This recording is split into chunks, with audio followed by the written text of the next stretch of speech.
Hey guys, what's going on? It's Rekt Capital and welcome back to the channel. We'll be focusing today on the Bitcoin logarithmic growth curves, juxtaposing the 2013 cycle with the 2021 cycle, just to understand whether they're similar and how they're similar, but also how they could potentially differ going forward. Subscribe to the channel for more videos like this in the future, and let's dive right in. So through the lens of the Bitcoin growth curves, the top channel of the growth curves signal bull market peaks.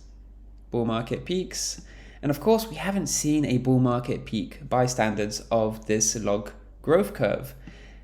And of course, the bottom of the channel here ends the bear market end, bear market end, and bear market end as well. So we know how to deduce a top through the lens of Bitcoin growth curves and how to deduce Bitcoin bottoms for bear markets, right?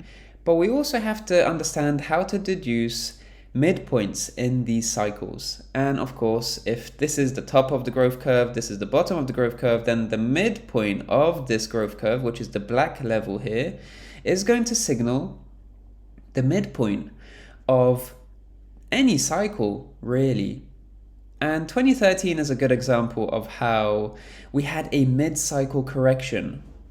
So we broke past the midpoint of this growth curve, deviated below it, beyond it, apologies, for a second, for a month, and then just broke down from this midpoint, right? You saw that this black level was trying to hold as a support in this monthly candle, but effectively we broke down to the next Fibonacci level of this log growth channel, the Fibonacci level just below this midpoint, and this is the 0.382 fib, I believe, which held as a support, deviated below towards the downside briefly, but held as a support here.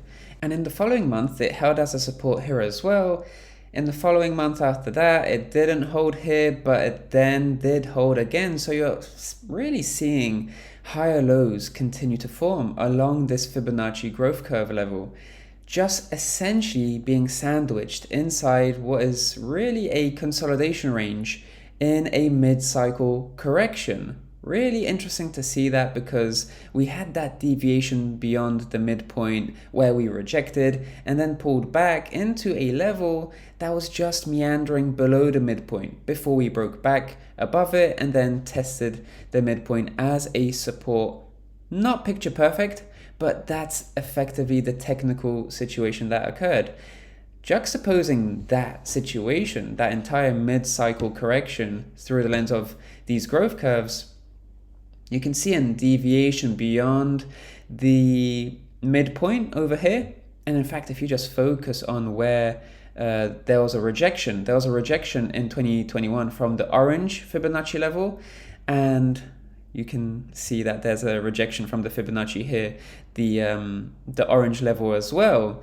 So many similarities in terms of rejection, that upside deviation that was very brief, rejection from the orange Fibonacci, pull back into the mid point support, breakdown back towards the Fibonacci level that's yellow, the 0.382, and now we're just once again sandwiched between the midpoint and this yellow level.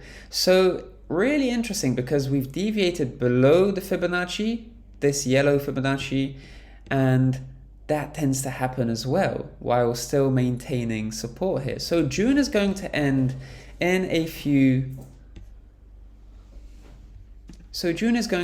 relatively soon. So we'll have this monthly candle, we'll have it resolved relatively soon. So it'll be very interesting to see how it closes above this Fibonacci level. Closing above it will effectively mean that we deviated below it briefly, just like in 2013, and we'll probably continue to deviate below it, but yet at a higher low in terms of downside wicking, while still maintaining this level as a support in terms of candle bodies. And we'll probably maintain this sandwiching between the midpoint and this Fibonacci level, effectively registering some sort of consolidation range, but yet at higher lows continuously.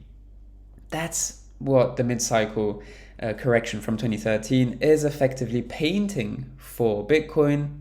effectively showing the roadmap for what could we potentially expect going forward. So if we just zoom out overall to these growth curves, you'll just notice that really we're in a mid-cycle correction at the moment, holding key support, that is the yellow Fibonacci level, and effectively just getting ready for further consolidation, even though some downside wicking into lower price levels is on the cards or even possible. But nonetheless, this would be brief in the context of a monthly candle, right? Because these downside deviations below the support are brief in terms of the macro perspective, that is the monthly chart. So those growth curves are quite interesting, but something also to bear in mind in terms of the mid-cycle correction and comparing 2013 with 2021 is that the 50-week EMA figures as a really important support in bull markets. And you can see that in bull markets, we rebound from here, make new highs, breaking down from it proceeds further downside, but holding it as a support proceeds further upside. And in the mid-cycle correction, you can see that in 2013, Bitcoin was able to hold this 50-week exponential moving average quite nicely. Not picture perfect rebounds from it, but nonetheless holding it to just support the bull market uptrend. And we're seeing the same thing here for the 2021 mid-cycle correction as well. This 50-week exponential moving average is holding as a support continuously, but at the same time we're getting this sort of price compression between these two moving averages, the 50-week exponential moving average as a support and this 21-week exponential moving average as a resistance, sandwiching price into a consolidation range.